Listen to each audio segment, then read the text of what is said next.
let's bring on first member of the prosecution here. Her name is that Star Wars girl, member of the prosecution. Ms. Girl, please introduce yourself, please. Hello, everyone. My name is Anna, but I'm known online as that Star Wars girl. You can refer to me as Anna in this trial. Okay, Ms. Anna. Mr. Toto, have you worked out your audio issues? Sounds like it. Mr. Toto? I believe so, if you can hear me now. I am Christian Toto. I am the editor of HollywoodandToto.com. Right. Let's bring on other members here of the defense. Starting with, how would you like to be referred to as? Dave? Father Dave is fine. Father Dave. Yes. Welcome to court, Father Dave. My name is Father Dave. I'm an Orthodox priest, and I run an RPG blog called Blood of Procopius. Mr. Korn, welcome to the courtroom. Please introduce yourself. Thank you, Your Honor. My name is Thomas Quinn, and I host a radio show on K100 Out North Radio Theater, and I am working for the defense. All right, you're a little low in the audio. You might want to check that you've selected the correct mic. It is. Can you hear me now? Just a little bit. It's still a little low. Dr. Gordo, welcome. Thank you, Justice. My name is Dr. Gordo. You can call me Dr. Gordo, and eventually the doctor will kind of fade away as you get comfortable saying Gordo. And I'm here to represent the defense for Disney and nothing more. Okay. All right, Doctor. There is some debate now about the correct spelling of the word defense. Would the chat please decide, is it defense with an S or a C? We will answer that question. Finally, we have Mr. Willie. I'm not going to say Monkey King. That sounds ridiculous in my courtroom. I'll fix it. I'll fix it in a sec. Okay. Mr. Willie, please introduce yourself. Hi, my name is Willie. Not the Monkey King. I'm a animator, and that's about it. But I'm here for the defense. Okay. And we also have Mr. Blackwood. Mr. Blackwood here will be providing, he is our courtroom sketch artist. He will be providing sketches illustrating the proceedings in this courtroom. And Mr. Blackwood has an Instagram he would like you to follow. So courtroom sketches by Mr. Todd Blackwood can be found at Blackwood_PDX. Follow him on Instagram for more drawings from today's courtroom proceedings. Here's how things are going to work as we get started here. The prosecution will present their case first. It will last approximately 30 to 40 minutes. The prosecution will present evidence in the form of exhibits through shared Google Docs. Mr. Ng, as special counsel, you will be sharing those documents. So say if Ms. Girl asks for Exhibit A, you will display Exhibit A. Understood? Understood, Your Honor. Same for the defense. The defense will have 30 to 40 minutes to present their case. Any exhibits that are requested, we will display those exhibits for all to see. And you have 30 to 40 minutes to make your case. In between each of those, we will talk to the jury. We will get their questions, comments, and chat remarks. In addition, at the very end, we will have open debate between the parties. We will keep it civil, no name calling. I would like you to stick to the evidence. Argue this case. The people watching, the nearly 1,000 people that are currently watching right now live on YouTube, you are the jury. You will decide ultimately if Lucasfilm Disney is guilty of murder of the Star Wars franchise. Any questions from any party? Does everyone understand, and is everyone prepared? All right. I'm seeing a lot of nods. Seeing a lot of nods. Okay. And also, I will note that we will have Yes, a Your Honor. Sorry. A question, Mr. Toto? No? Okay, good. We will have a recess in the middle to take care of personal business. I'm Bathroom all good, break. Your Honor. It'll be a short recess. Okay. For the prosecution, who would like to go first? I think I would like to go first. Ms. Girl? I said you may call me Anna. Now, I was having trouble getting all of this uploaded onto Google Docs, since they are all JPEGs. So would it be all right if I shared my screen? Yes. Is it possible for you to share the screen here? Yeah, let me get this. I don't know if you have access to this. Okay, there you go. Yes, thank you very much. Yeah, Ms. Anna, please continue. All right, so I'll have you share my screen in a moment. But first, I would like to bring up the first exhibit for evidence, which is this book written by Bob Iger, The Ride of a Lifetime. Now, for those that do not know, Bob Iger is the CEO of Disney and was responsible for the acquisition of Pixar, Marvel, and Lucasfilm, and then later Fox. Now, this book is titled The Ride of a Lifetime. It really should have been titled Lux Luthor's Guide to How to Manipulate and Take Over the Entertainment Industry, because that is exactly what this book is. And every count, I know we are only covering the first count, but every count that is provided by the court to charge Lucasfilm at Disney is all proved in this book. So all you have to do is get this book. It's available hardcover, ebook, and on Audible. So you don't even have to read it. You can listen to it. What I'm going to be showing you in my exhibits are excerpts from this book. Everything is direct from Bob Iger himself, and there is references in the back of the book if you would like to see where all the other information was from. Now, this states that it was around 2012 when Disney started destroying Star Wars. It actually took place a lot longer before, almost a decade before, back in the early 2000s. Now, if you could please share my screen, it is important that we go through a little history deal or to understand how this happened to Star Wars. So one thing you're going to hear me talk about a lot is a thing called the Pixar deal. Now, for those of you that are not aware, Pixar was actually a branch of Lucasfilm. It was the Lucasfilm computer graphics group that helped make special effects for all of these Star Wars movies. Once George was done making the original trilogy, he didn't exactly need that section of the company, which was, partially, if you guys do not know who John Lasseter is, he's one of the men that was responsible for starting Pixar. He was one of the heads of the graphics group, and they left and they were bought by Steve Jobs, who is also a good friend of George Lucas, and Bob Iger, which will come into play very prominently in this exhibit I'm going to be showing all of you. And so the Pixar deal was that Steve Jobs acquired the graphics group from George Lucas. They created Pixar to do all animation. It was first for commercials, but then they were able to negotiate a deal with Disney to do live action films, which, because they were still a startup, Disney had the upper hand in that. But then slowly Pixar started to gain some feet, and they had success after success after success. Now, this is where we come up with Bob Iger. Now, right before Bob Iger was about to take over as CEO of Disney from Eisner, he went to Hong Kong Disney, and he was still not as aware of the animation side of things and how bad they were claiming to have doing at this time.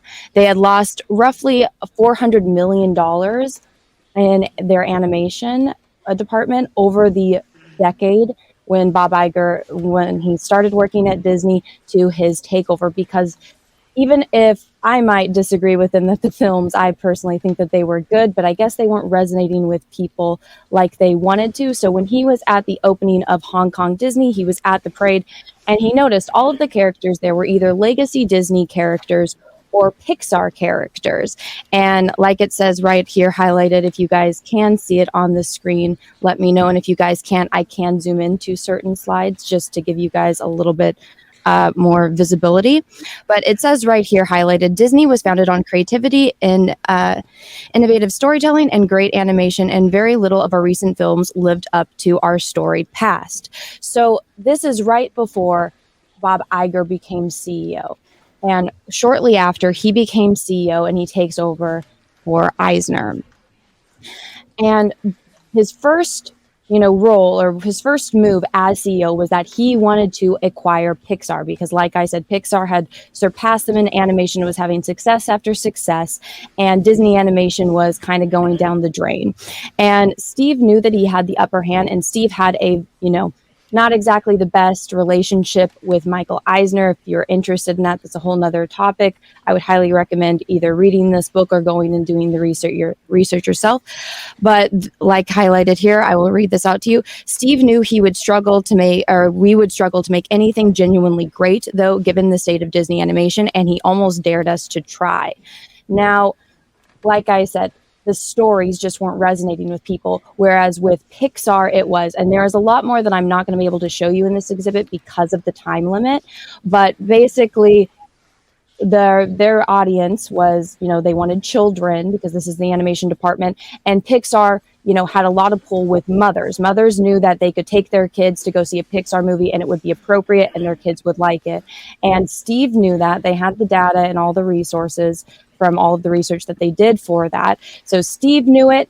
Everyone at Disney knew it. And Bob did not have a troubled history with Steve like Eisner did. So Bob called up Steve and he said, hey, I want to buy Pixar.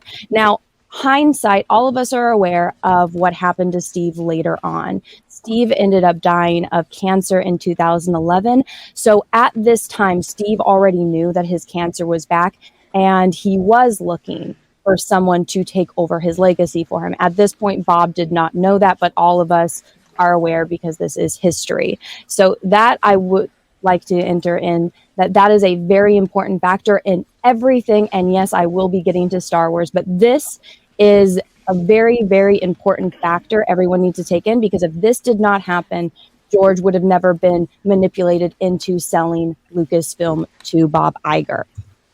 Now, during this time when Bob was talking to Steve Jobs, he said that he needed to go to Pixar, which you guys can see I have highlighted here. And he says, I wanted to meet the key people, learn about their projects, and get a sense of the company's culture. What did it feel like there? What did they do differently from us that led them to constantly create brilliance? And this is a big factor in the Pixar deal. If he didn't do this, he would have not gotten Marvel, he would have not gotten Star Wars, and he would not have gotten Fox. Now, yes, Pixar was very successful where Disney wasn't. So he wanted to go and see, why was it successful? Why was some animation company that had just been a startup was taking over and surpassing Disney in, both sales and audience retention rate and, that lovability that they have. They were surpassing Disney characters with these original brand new characters, which people argue today, you can't create brand new characters. That's why we have to take original characters that were made by somebody else, like Luke Skywalker, and completely change them, right? Whereas Pixar was proving every point of that wrong, because every single movie that Pixar makes is an original story. And that's one of the key elements of Pixar. John Lasseter has said many, many times, and you guys can go and find all of the interviews where he talks about this, where he says, we do not have outside stories. Everything that we do, every film that we make is a story in-house that one of our directors came up with. Up was the story of an old man wanting to go on an adventure. The director of Up got that inspiration from his grandfather, who had lost his grandmother and was retired, and said, heck with it, I'm 80 years old, I'm going to go see the world. And that's where the story of Up came from. It's a very original and unique story, and it came from a person's own experience. And John Lasseter is obsessed with toys. That's where Toy Story came from. If you go back and look at all of John Lasseter's student stuff from Cal Arts, one of his first videos, or his first little animated shorts, is The Lady and the Lamp, which is where he brings inanimate objects to life. And you can see that with all of John's stories.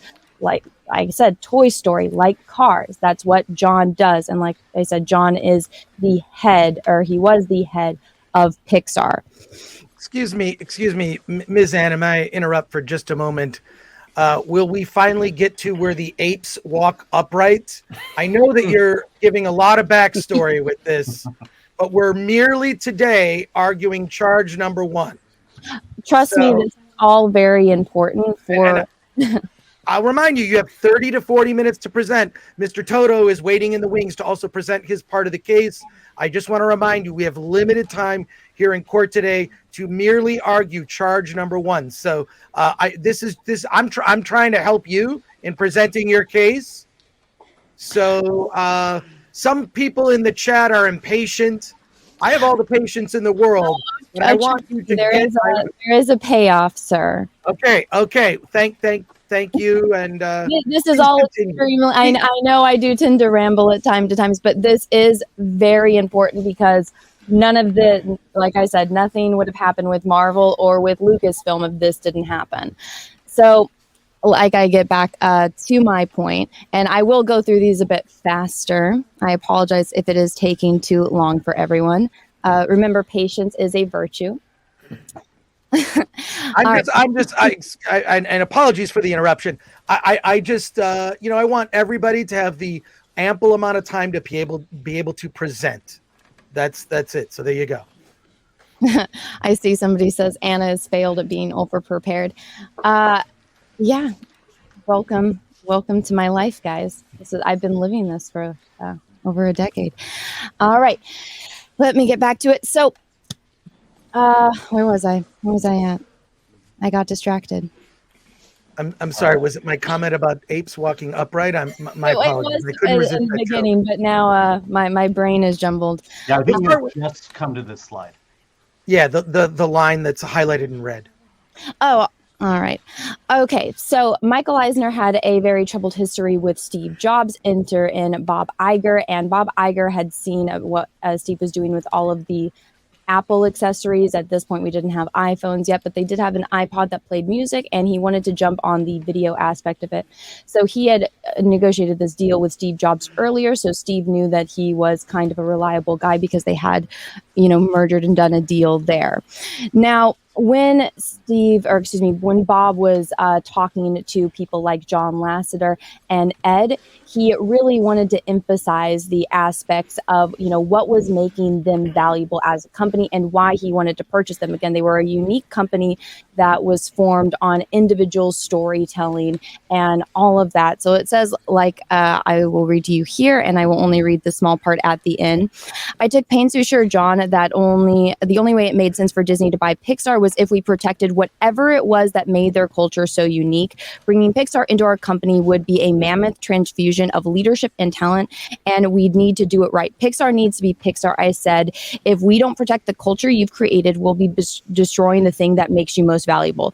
Now, that I think is one of the most important lines, because after this, and I will just, gloss through the rest of it since everyone is a little bit impatient, that is a key factor. You're going to see me, when I bring up Marvel and with Lucas, they bring up the Pixar deal. And it was that aspect that they, knew that Disney was interested. Oh, this slide is out of order. They knew Disney was interested in acquiring them, but they wanted the Pixar deal, which was Disney buys them for what they are and the success that they are. They leave the culture alone and they continue to let them grow. And that is what they wanted. And that is what George wanted. Ignore that slide because that's out of order. And then this is also Ed, who was the other side of Pixar, which was the more technical side. And, it says that the culture they built is central to the magic they were able to create, and that I had zero interest in forcing them to be anything other than what they already were. See, that is from Bob Iger, the man that buys Star Wars and, completely destroys it. Now, he bought Pixar in 2006, and again, with the Pixar deal, which is going to come into play. And so I uttered the same sentence to them that I had repeated multiple times during my negotiations with Steve and John and Ed. It doesn't make any sense for us to buy what you are and then turn you into something else. Now, that was his beginning negotiation with Marvel. He acquires Pixar. He immediately sets his sights on Marvel. And when he begins negotiations, he insinuates that they are going to get the same treatment, which is the Pixar deal. We're going to buy you for everything that you are. We're not going to change you. We're just going to help you grow and do better, because if you grow, we grow. Take that in mind. So then he begins his conquest of Marvel. Now, the man who was in charge of Marvel was a very, I guess, unique man. I don't have much experience, researching him, but from everything that Bob presented, he seemed to be, like I said, a very unique person. He asked specifically about the Pixar purchase, and I told him about integrating them into Disney in a way that allowed them to maintain their unique culture. It was at that point that I explained why I was there and raised the notion of doing something similar with Marvel. And so the guy that was owning Marvel, Ike, he, again, very unique person. But guess what? He knew Steve Jobs. Like everyone in Hollywood and everyone interested in tech or growing at massive corporations, everybody knew Steve Jobs. So they were having trouble negotiating a deal. Guess who makes a call? Steve Jobs. Steve Jobs calls them and, helps them and helps Disney acquire Marvel. And it says right here, the call from Steve made a big difference to him. If Steve didn't make that call and, express how much the Pixar deal worked, Disney would have never been able to acquire Marvel. Disney buys Marvel in 2009. Then after Disney buys Marvel and takes over and Bob Iger gets his hands on, what was going to be made as far as the movies, he gets a call from Steve. I took Reed to see Iron Man 2 last night. It sucked. Bob Iger's response, well, thank you. It's done about $75 million in business. It's going to do a huge number this weekend. I don't take your criticism lightly, Steve, but it's a success and you're not the audience. Where have we heard that before? I'll give you a guess. You can, watch The Force Awakens. Then Steve Jobs, unfortunately, passes away. And Bob Iger begins his seduction and betrayal of George Lucas. Now, remember what I said about how George knew Steve Jobs. George actually sold, his company or a portion of his company to Steve Jobs, which became Pixar. When George met up with Bob Iger, they were at Disney World for the reopening of Star Tours.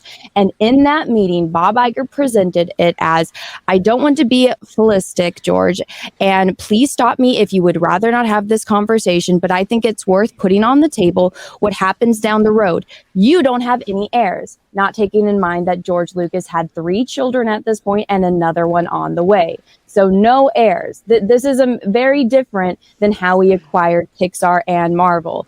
He, knew that he didn't have Steve Jobs in his back pocket to make phone calls for him. So instead, he starts to scare George, but he also does have that ace in his pocket, which was the Pixar deal, which George knew about. Now, at this point, George had been done making his, prequels, and he was working on, animated shows and other movies that were in the works. So take that in mind. They may control it, but they're not going to run it. Shouldn't you determine who protects or carries out your legacy? And then he brought up what we done with Pixar. See where the points come in? Which at some point Steve must have spoken to him about. You did that right, he said. You took care of them. If I get around to it, you're the only call I'm going to make. So the only reason George was considering this was he was, 68 years old. His, children were being his children.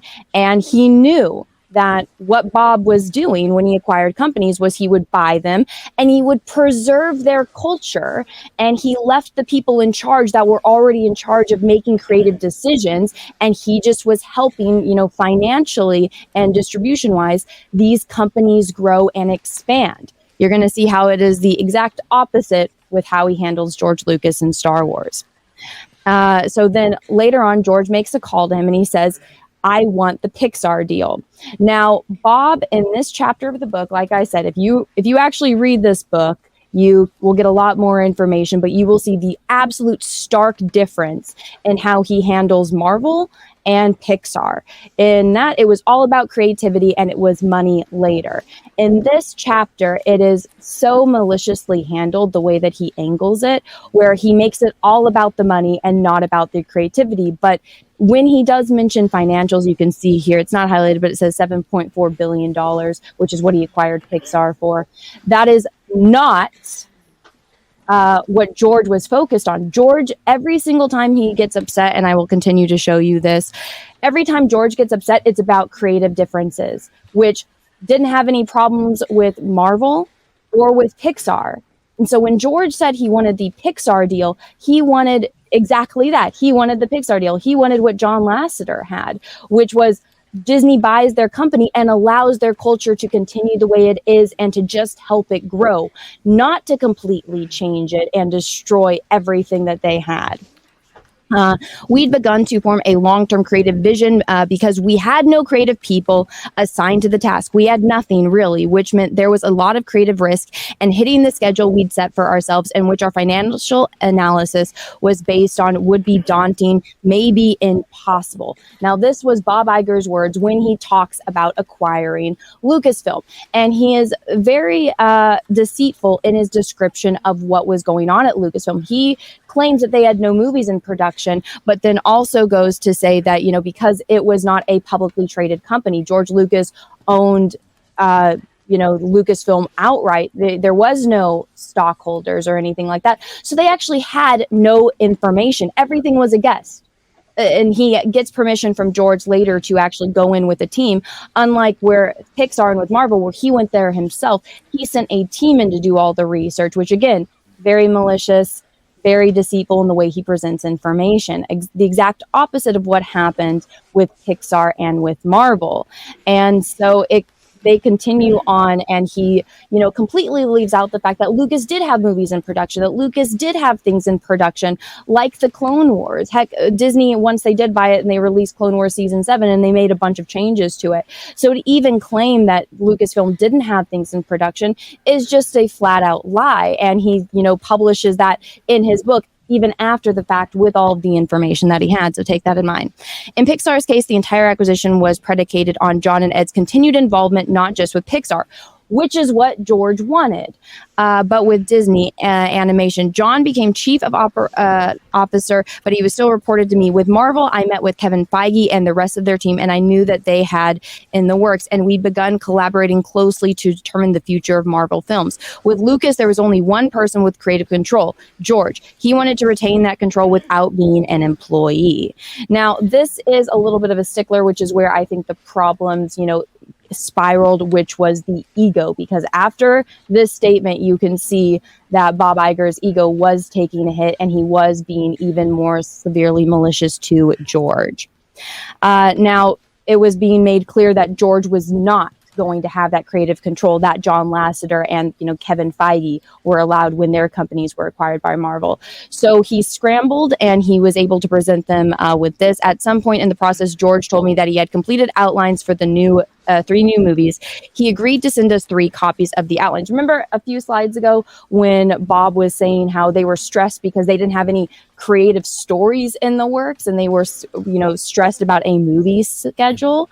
Well, here George presents them. Oh, you guys want a movie schedule? Here you go. Here is 3 outlines for my sequel. You guys buy companies based on the culture and what made them successful. This, and Bob Iger states, this was a company that George made himself. This was his baby. The culture and the company and the stories wouldn't have existed if it wasn't for George. Here George presents them with his sequel treatments. And what do?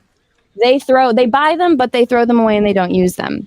Excuse me, Ms. Anna, you're halfway through. You've gone for 20 minutes. We've got a maximum of 40 minutes or so. And I'm almost done. Okay. I'm trying to help you. I had this all timed, Chris. You gave me a time limit before. Okay.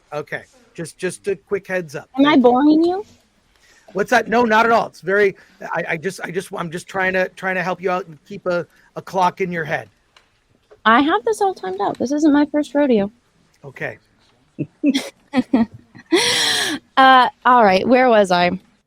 Let's see. All right. After they acquired Lucasfilm and they kind of phased George out, he was not in creative control anymore. Kathy invited J.J. Abrams, Bob Iger, and a few other people to the Skywalker Ranch to show George their version of these sequels, which was the Force Awakens, and kind of pitched that to him. And it says here, George was immediately upset and began to describe the plot. It dawned on him that we weren't using one of the stories he submitted during negotiations.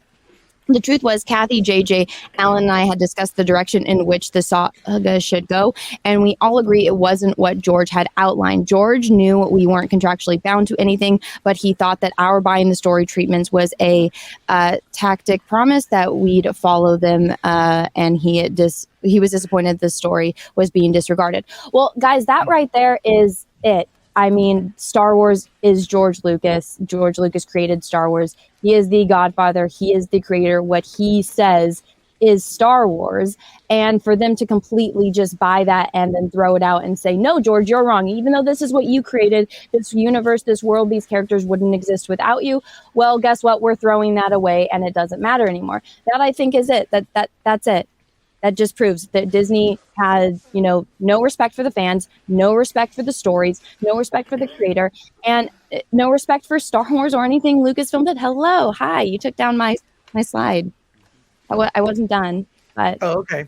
My apologies. I was just saying that's the point. That's the case right there. It's proven. But I will continue if you share my screen again. Sure. Yeah. Again, few more slides. She's still going. Snooze. I'm sorry. Am I Sorry boring? about that.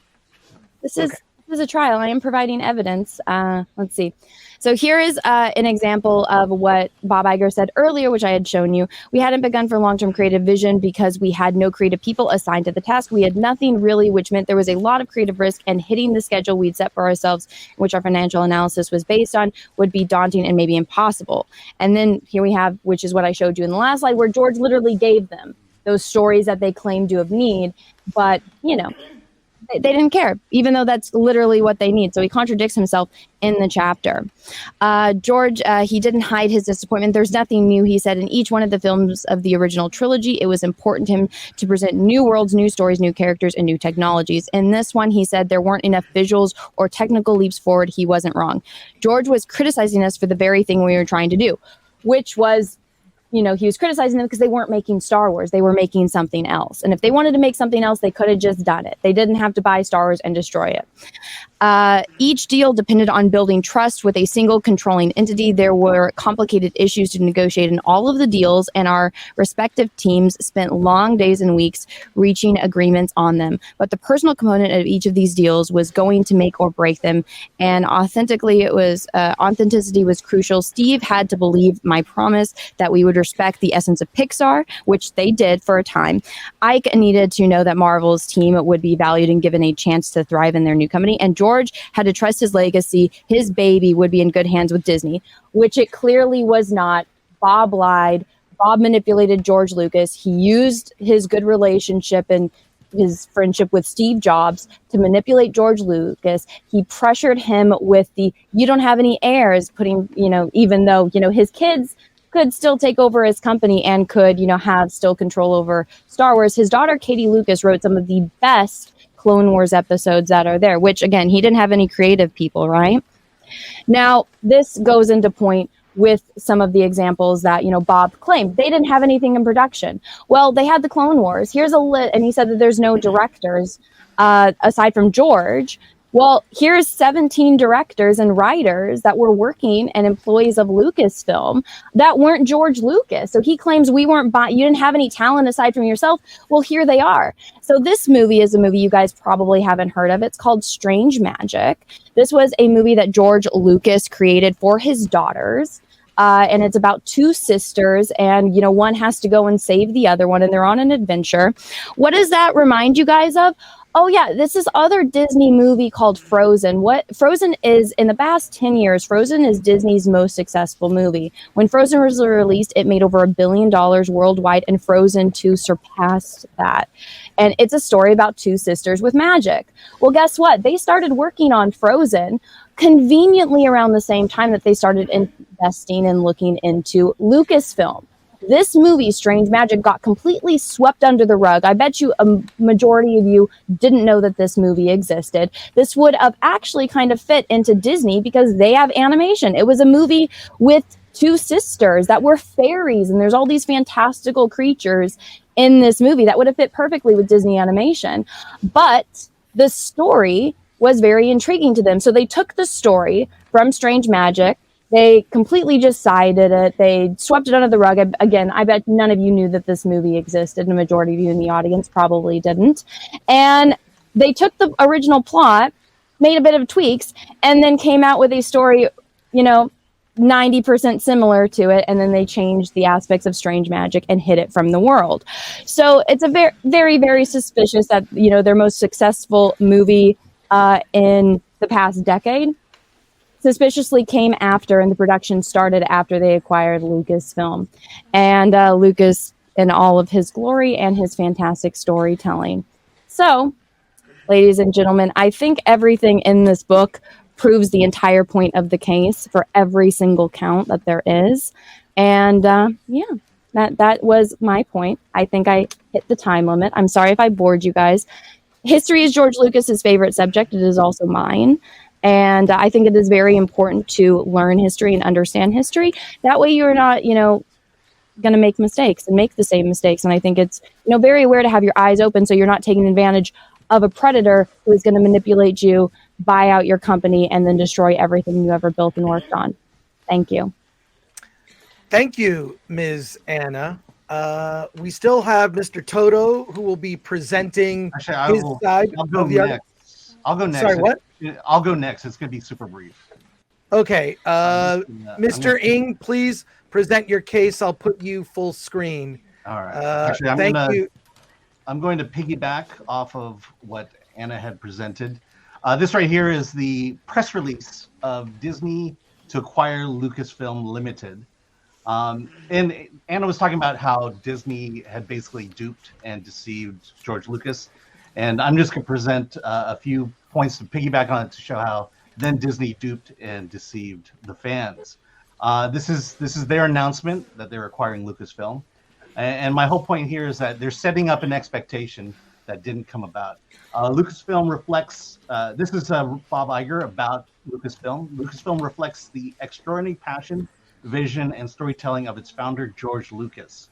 This transaction combines a world-class portfolio of content, including Star Wars, one of the greatest family entertainment franchises of all time, with Disney's unique and unparalleled creativity across multiple platforms, businesses, and marketing to generate sustained growth and drive significant long-term value.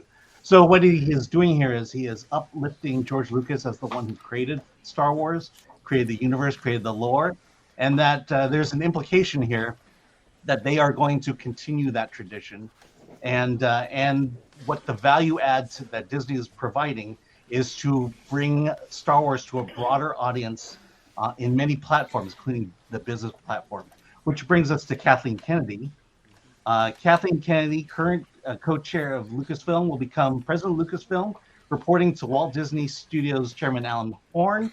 Additionally, she will serve as the brand manager of Star Wars, working directly with Disney's global line of business to build, further integrate, and maximize the value of this global franchise. Kathleen Kennedy was brought on not to be the creative director of Star Wars, but to be the brand manager of Star Wars. And somehow she had snuck her way into creative, making all the creative decisions. Yes, she was the executive producer of the 3 Star Wars sequels, but we know what a real executive producer does. They raise the money, and that's what she's doing here. And so there was an expectation here that Disney was going to continue on the lore and the stories of George Lucas from the very beginning. And then lastly, just a little minor point here, and then we can go to Christian. But just as Pinewood Studios was about to begin production of The Force Awakens, we get this little picture here of everyone happy, one happy family, and basically saying that they've cast the entire film. And look, there's Mr. Ford, and over here there's Ms. Fisher, and over here there's Mr. Hamill. So the question would be, from this picture, there is that expectation that all 3 legacy characters, Han, Luke, and Leia, were going to be in The Force Awakens. And the question is, what was Mark Hamill doing there, considering he did not have a single line in the script that was presented to them? And so therefore, I want to also reiterate here that there was an expectation that fans were given and that Disney did not come through with. So that is my presentation. Thank you, Mr. Ng. I appreciate that. Mr. Toto, your presentation, sir. Do you have documents to present, or will you be talking to the court? I do. I've got documents. I believe you have them in your possession. But Yes. I will start by saying what my colleagues have done. They've presented the exhaustive and essential backstory, why things happened the way they did. What I'm going to be doing is showing the results of those actions, the results of that mismanagement. And I think you can start with George Lucas and toys, because George Lucas had the foresight to say, I'm not going to sell away the rights to my toys back in the earliest days of Star Wars. And that proved to be prescient and very financially rewarding.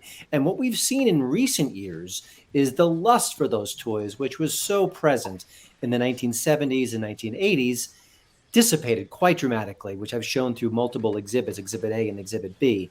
And if it weren't for the Mandalorian franchise, which has really been the only part of the Star Wars saga in recent years, which has really kept the spirit, the tone, the sentiment of the great Star Wars franchise, they'd be in serious trouble. And I think that the toy sales, while seemingly minor and certainly not related to the products, do speak volumes about what's going on and how this brand has been misrepresented and misconstrued over the years.